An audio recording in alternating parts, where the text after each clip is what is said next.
तर्क पर होगा या जबरदस्ती होगा।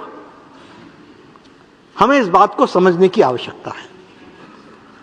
मैं यहां यह भी कहना चाहूंगा कि जॉइंट पार्लियामेंट्री कमेटी की 36 मीटिंग्स हुई।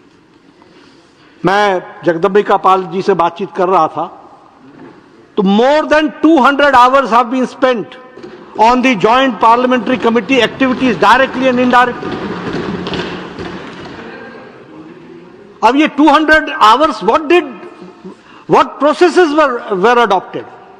अभी हमारे नासिर साहब कह रहे थे कि क्लॉज बाय क्लॉज वोटिंग नहीं हुई या डिस्कशन नहीं हुआ। मैं ये कहता हूं डिस्कशन क्या होता है? आपने अपनी बात कही, मैंने अपनी बात कही, यही डिस्कशन होता है। This is called discussion.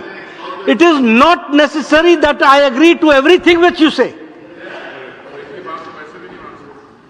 तो इसलिए, और आपके जमाने में 2013 में only 22 meetings took place.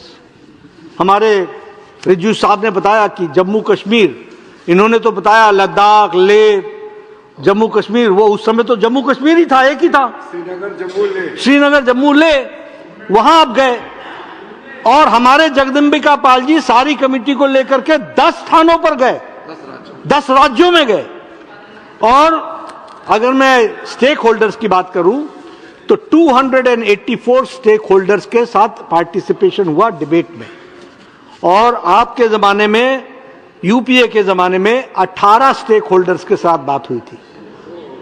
Now just imagine, कहां 284 और कहां 18, कहां सरसरी तौर पर डिस्कशन हुआ और कहां गहराई से डिस्कशन हुआ। कौन से पैमाने, जिन पैमानों पर हम खड़े ना उतरे हो।